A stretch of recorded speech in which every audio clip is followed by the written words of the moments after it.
बच्चों आप लोगों मैं अभी बता रहा था आपको कि ये अट्रैक्शन और रिपल्सन, दो चार्ज के बीच में क्या हो सकता है, अट्रैक्शन और रिपल्सन। इसके बारे में जो बताया वो कौन था, कूलम। तो कूलम्स लॉ क्या कहता है इसे देखते हैं। चलो समझोगे बाबू आराम से। मान लो सपोज करो कूलम्स लॉ स्टेटमेंट जैसे लिखवाता हूं उसे नोट कर लो। The force of attraction or repulsion between 2 point charges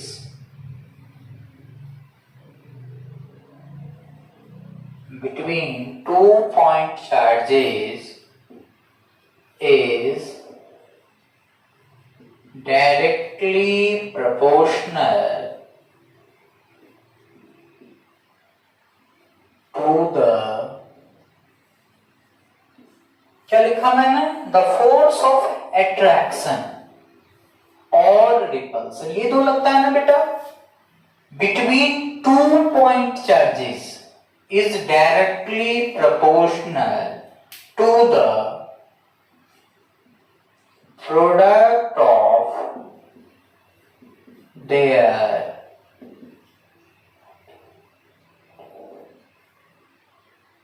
charges and inversely proportional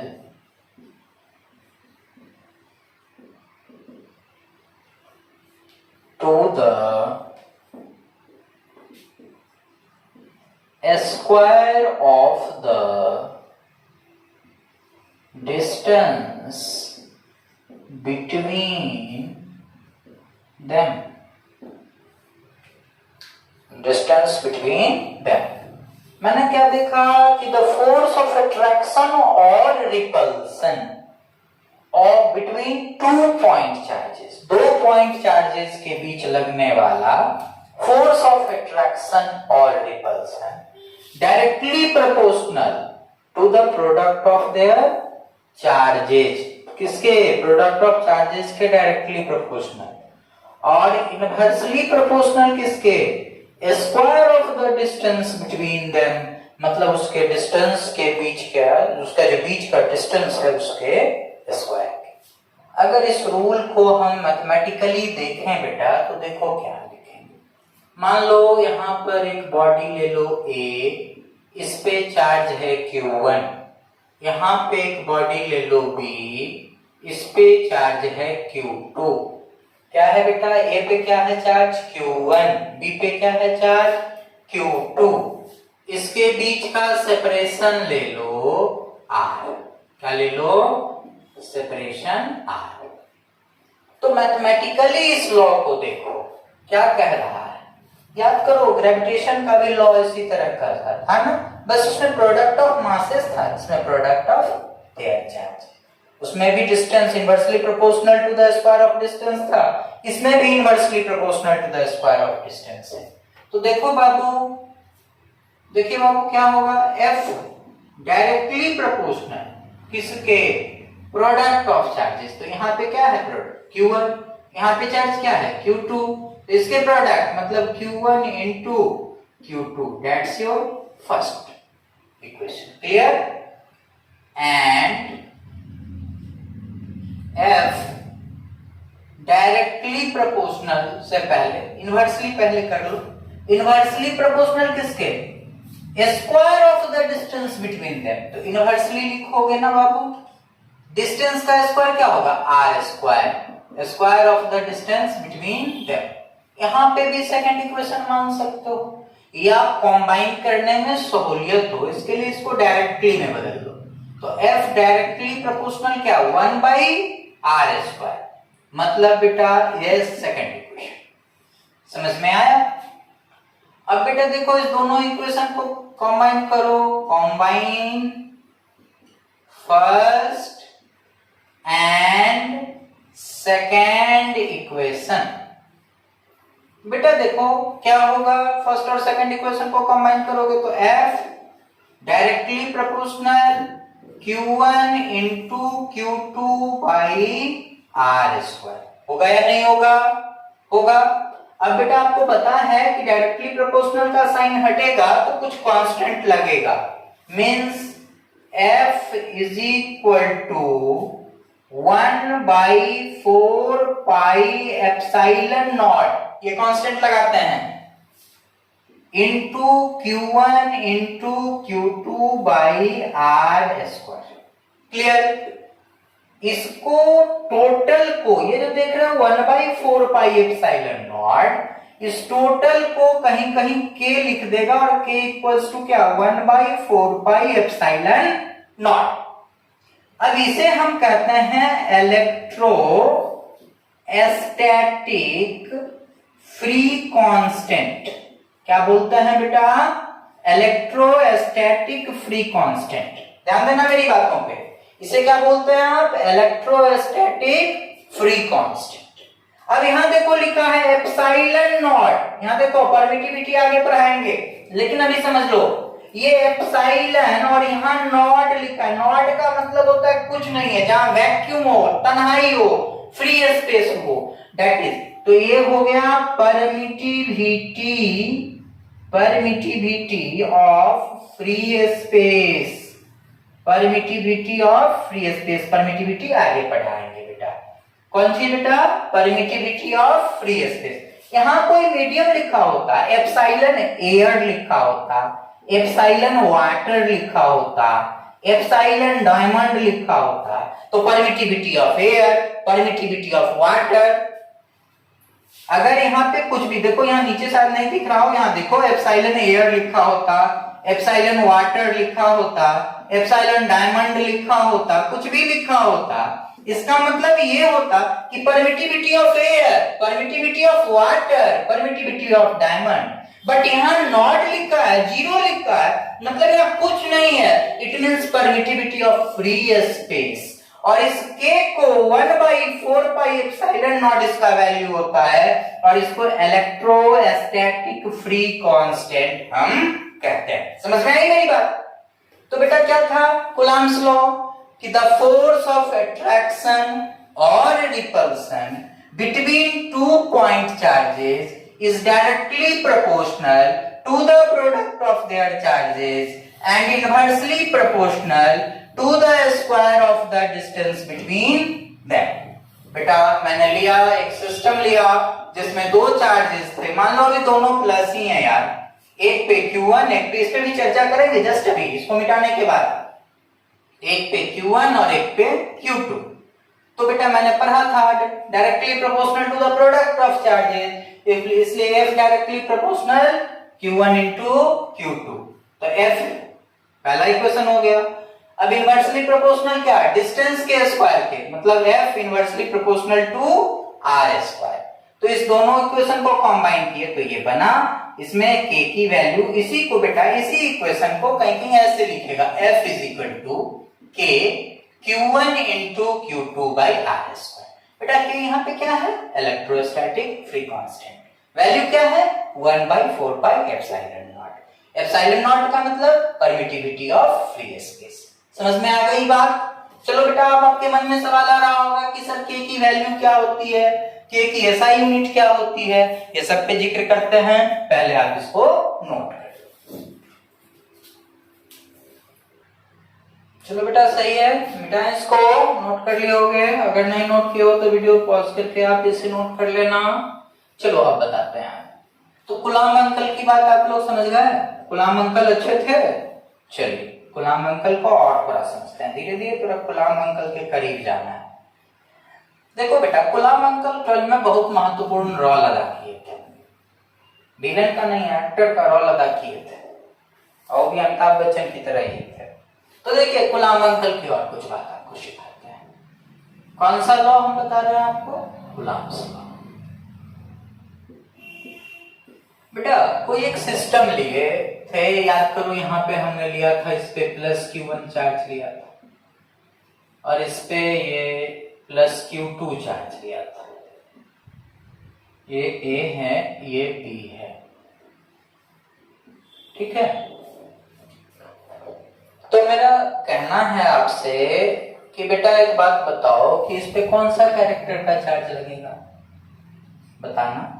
इस पे लगेगा रिपल्सन। क्यों लगेगा? लाइक चार्जेस है तो इसके बीच में कैसा फोर्स लगेगा? रिपल्सिव लगेगा। अगर बेटा यहाँ दोनों माइनस होता तो भी रिपल्सिव होता, एक कोई प्लस एक कोई माइनस, तो क्या होगा? कैसा होता? अट्रैक्टिव होता।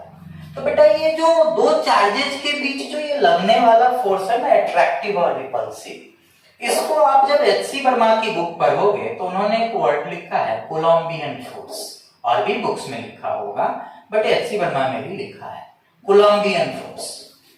तो ये आपसे कभी कभी एग्जामिनेशंस में पूछता है कि कोलंबियन फोर्स किसे कहते हैं, तो आप जवाब देना कि द फोर्स ऑफ अट्रैक्शन और repulsion between two charges is known as Coulombian force. Coulombian force का कैरेक्टर कैसा होगा? या तो अट्रैक्टिव होगा या फिर रिपल्सिव होगा, यही तो कैरेक्टर में से ना कोई एक होगा कोलंबियन का। अगर लाइक होगा तो निश्चित तौर पे रिपल्सिव होगा फॉर लाइक चार्जेस, और अगर ये अनलाइक होगा तो निश्चित तौर पे अट्रैक्टिव होगा। ये कोलंबियन का कैरेक्टर है कि कोलंबियन फोर्स या तो अट्रैक्टिव होगा या रिपल्सिव होगा। Any doubt? समझ में आया? अब बेटा देखो, मान लो कि अगर ये दोनों एक दूसरे को रिपेल कर रहा है या ये दोनों एक दूसरे को धक्का दे रहा है, तो निश्चित तौर पे मेरी बात पे ध्यान देना, Q1 भी Q2 पे फोर्स लगा रहा होगा, मतलब A बॉडी भी B बॉडी पे फोर्स लगा रहा होगा। और हल्का कर लो, इसका नाम 1 रख दो, इसका नाम 2 रख दो, तो 1 भी 2 पे फोर्स लगा रहा होगा, आइदर अट्रैक्टिव और रिपल्सिव, और 2 भी 1 पे फोर्स लगा रहा होगा या नहीं लगा रहा होगा। दोनों एक दूसरे पे फोर्स लगाएगा, 1 भी 2 पे लगाएगा और 2 भी 1 पे लगाएगा, ये निश्चित है। क्यों निश्चित है? क्योंकि बेटा ये दोनों कैसा कैरेक्टर का है, ध्यान देना मेरी बात पे, अट्रैक्टिव और रिपल्सिव कैरेक्टर का। तो दोनों एक दूसरे पर क्या करेगा? फोर्स लगाएगा। तो अगर मान लो ये दोनों एक दूसरे पे फोर्स लगाता है, ये मान लो 2 किस पे लगाएगा? 1 पे। 1 किस पे लगाएगा? 2 पे। तो ये फोर्सेस जो लगाएगा ये किस लाइन पर लगेगा? लाइन ऑफ एक्शन कौन होगा? फोर्स का लाइन ऑफ एक्शन किसे कहते हैं पता है ना? वह लाइन जिसपे कोई फोर्स लगता है, वह लाइन जिसपे कोई काम होता है, that is known as line of action. तो आपसे पूछेगा कि ये line of action Coulombian force का कौन होता है, तो ये दोनों बॉडी के सेंटर को मिलाने वाली लाइन लाइन ऑफ एक्शन कहलाती है। क्या कहलाती है? Line of action. ये कोलंबियन फोर्स आइदर अट्रैक्टिव और रिपल्सिव, ये जो कोलंबियन फोर्स है ये इसी लाइन ऑफ एक्शन पे बेटा काम करता है। समझ में आया? तो 1 नंबर का क्वेश्चन बिहार बोर्ड में, सीबीएसई में, सब में आता है, या कोई भी स्टेट बोर्ड एग्जामिनेशंस में 1 नंबर का क्वेश्चन आ सकता है कि Coulombian force acts on line of action. ये लाइन ऑफ एक्शन किसको मिलाता है? तो the centre of the bodies. कोई दिक्कत? दोनों बॉडी के किसको मिलाता है? सेंटर को मिलाता है। कोई दिक्कत? तो बेटा मान लो यहाँ पे इस सिस्टम को हम अपग्रेड करके आपको दिखाते हैं। ये मान लो सिस्टम नंबर 1, ये मान लो सिस्टम नंबर 2, इस दोनों का सेंटर ये, इसको मिला दिया ये। इस पे मान लो चार्ज Q1, इस पे मान लो चार्ज Q2, तो 2 भी किस पे लगाएगा? 1 पे। 1 भी किस पे लगाएगा? 2 पे। तो इधर लिखते हैं फोर्स और इधर भी लिखते हैं फोर्स। मैंने इसी लाइन को क्यों आगे बढ़ाया? क्योंकि मैंने अभी जस्ट ऊपर बताया था आपको कि फोर्स किस पे लगता है? लाइन ऑफ एक्शन पे लगता है। और लाइन ऑफ एक्शन कहां होता है? तो निश्चित तौर पे लाइन ऑफ एक्शन दो बॉडी के सेंटर को मिलाने वाली लाइन कही जाती है लाइन ऑफ एक्शन। नहीं समझे तो बताएंगे मेरी बात को। अब चलिए आगे बढ़ते हैं। तो Q1 मैंने बताया कि 1 भी 2 पे फोर्स लगाता होगा, 2 भी किस पे लगाता होगा? 1 पे। तो मान लो बेटा यहाँ पे क्या लिखते हैं? F12। क्या लिखते हैं? F12। और इधर लिखते हैं F21। क्या मतलब हुआ? F12 का मतलब होता है force on one due to two. इधर कौन सा फोर्स लगा? F12, एक पे दो के वजह से फोर्स, मतलब force on one due to two. तो बेटा इधर वाले का खुद से बोलो ना, force on two due to one. Two पे फोर्स किसके वजह से? वन के वजह से। Force on two due to one पढ़ने आया। इसको क्या पढ़ोगे? Force on one due to two. तो इसको पढ़ोगे force on two due to one. नहीं पढ़ देना F12 F21 ऐसा कुछ नहीं है यार। यहाँ है force on one due to two, यहाँ है force on two due to one. अगर बॉस इस बॉडी का नाम A होता, इस बॉडी का नाम B होता तो क्या होता? तो ये होता। यहाँ पे A है, इस पे कौन लगाता? B। तो क्या लिखते? Force on A due to B, FAB। Clear है? यहाँ लिखते force on B due to A, FBA। कोई प्रॉब्लम नहीं समझ में आया तो बताइए। यहाँ क्या लिखते? Force on A due to B, sorry force on A due to B। यहाँ लिखते force on B due to A। कोई दिक्कत? 1-2 करके आपके बुक्स में दिया होगा, AB करके भी आप बना सकते हैं। समझ में आई मेरी बात? नहीं आई तो घर पे बार बार सुनो, बार बार प्रैक्टिस करो, बट परफेक्शन लाओ। गप मत दो, उड़ो मत, पढ़ाई करो घर पे बैठ के। लॉकडाउन का फायदा उठाओ, बोर्ड एग्जाम्स टाइम पे होंगे। यहां तक में कोई प्रॉब्लम? आगे बढ़े। ये इसका क्या है बेटा? लाइन ऑफ एक्शन, या बुक्स में लिखा होता है डिस्टेंस ऑफ सेपरेशन, तो भी सही है ना। ये डिस्टेंस ऑफ सेपरेशन कहां है बेटा? दोनों के सेंटर से मिलाने वाली। तो बेटा यहां पे मैं एक लाइन लिखता हूं, नोट कर लेना। Coulombian force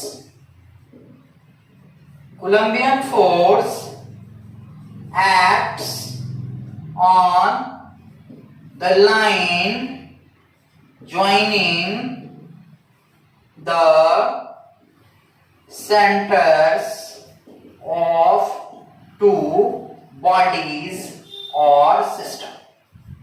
Any doubt? समझ में आया? Coulombian force acts on the line joining to the centers of two bodies or system. Coulombian force दो बॉडी और सिस्टम के सेंटर को मिलाने वाली लाइन पर काम करता है। यहां तक में कोई प्रॉब्लम है तो बताओ जी। समझ में आया? अब जी और थोड़ा सा समझ लो जी, उसके बाद आज का क्लास ऑफ करेंगे। अच्छा बेटा देखो, आज की वीडियोस में थोड़ी कुछ गड़बड़ी हो गई। क्या गड़बड़ी हुई बता दूं मैं तुम्हें। ऐसा है ना कि देखो, आज की वीडियो जो है वो 2 पार्ट में जाएगी। एक पहले कुछ 4-4.5 मिनट का जाएगा और उसके बाद फिर ये वाला जाएगा, क्योंकि थोड़ा सा मोबाइल में कुछ दिक्कत आ गया था, इस वजह से इसको मैंने 2 पार्ट में कर दिया। टाइम की कमी है और भी काम है, जाना भी है, सुबह सुबह का टाइम है, बाहर भी जाना है, ड्यूटी भी करना है, इसलिए अभी जो है इसको इतना ही पढ़ लो, देख लो, फिर इसको 2 पार्ट में देख लेना आज। तो चलो इतना हो गया, समझ में आ गया। मिटाओ इसे। चलो ये वाला फोटो अभी नहीं मिटाता हूँ, ये भी लिख लेना बेटा। चलो अभी इसको मिटाते हैं, थोड़ा सा आहिस्ते आहिस्ते कोने कोने से मिटा लेते हैं, अपने जो जरूरत का नहीं है उसको हटा देते हैं।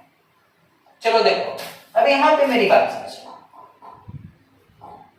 अब क्या है कि इसको ये F12 और F21, ये दोनों को देखना तो जरा मेरे साथ।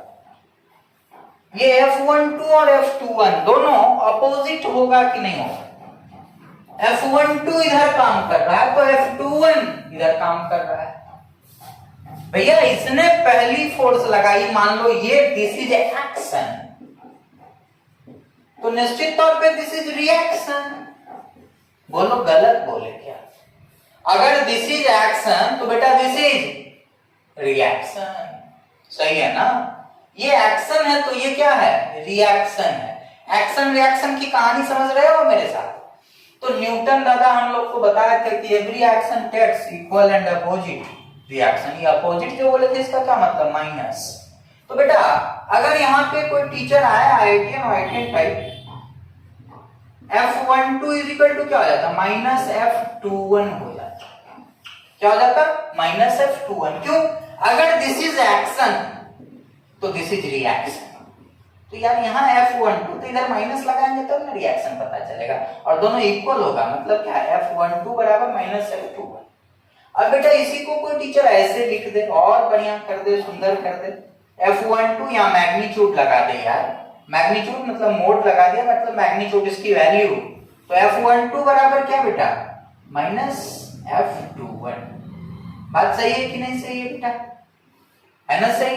ये भी लिख सकते हो आप, कोई प्रॉब्लम, ऐसे भी लिखा होगा तो कोई दिक्कत नहीं। अब बेटा चलो आपको मैं इसकी एसआई यूनिट सिखा के फिर आज की क्लास को ओवर करता हूं, कल इसका वेक्टर फॉर्म सिखाऊंगा और आगे बढ़ाऊंगा। चलो बेटा देखते हैं। कोलंबियन फोर्स कैसे कैरेक्टर का होता है, अट्रैक्टिव और repulsive.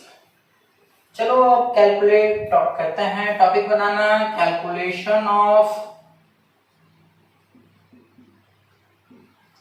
SI unit of K मतलब इलेक्ट्रोस्टैटिक फ्री कांस्टेंट। देखो क्या है K का value, F is equal to क्या था KQ1 into Q2 by R square, clear? तो F R square is equal to KQ1 into Q2 लिख सकते हैं, फटाफट देखते हैं। ये सब पता है ना, इधर ये डिवाइड है, इधर आके मल्टीप्लाई होगा, K को सेपरेट करने की कोशिश कर रहे हैं, तो एफ आर स्क्वायर बाई क्या होगा Q1 into Q2 is equal to K। तो K बराबर F के जगह पर क्या होगा न्यूटन, फोर्स की जगह पर न्यूटन, R डिस्टेंस है, डिस्टेंस की SI unit metre, metre square, charge की SI यूनिट कूलाम, तो कूलाम इंटू कूलाम, क्या हो गया newton metre square coulomb inverse 2। बेटा नीचे होता कूलाम स्क्वायर, ऊपर ले गए कूलाम इनवर्स 2। क्या निकली इसकी SI unit newton metre square coulomb inverse 2। कैसे? F is equal to KQ1 into Q2 by R square, मैंने K को सेपरेट किया FR square by Q1 into Q2, force की SI यूनिट न्यूटन होती है, R डिस्टेंस है metre होगा, metre square, Q का मतलब चार्ज, चार्ज की SI यूनिट कूलाम, तो coulomb into coulomb, that means newton metre square by coulomb square, it means newton metre square coulomb inverse 2। कोई problem, समझ में आ गया? आगे बढ़ें। अब चलो बेटा K की वैल्यू देख लो फटाफट, रट्टा मारना पड़ेगा। K की वैल्यू एक्सपेरिमेंटली पाई गई 9 into 10 to the power 9। अब तो यूनिट पता है newton metre square coulomb inverse 2, इसको रट्टा मार लेना। 9 into 10 to the power 9 newton metre square coulomb inverse 2। पूछेगा इलेक्ट्रोस्टैटिक फ्री कांस्टेंट की वैल्यू कितनी होती है, 9 into 10 to the power 9 newton metre square coulomb inverse 2। समझ में आ गई मेरी बात? चलो इतना में कोई दिक्कत, बंद करें इसको। तो चलो इतना पास याद करके समझ के बूझ के रखना, फिर कल मिलते हैं। जिंदा रहो, अच्छे से रहो, खुश रहो, है ना, कोरोना से बच के रहो, और याद रखो जिसकी हस्ती जिंदा है उसकी मस्ती जिंदा है। गुड लक, बढ़िया से करो, स्टे होम स्टे सेफ।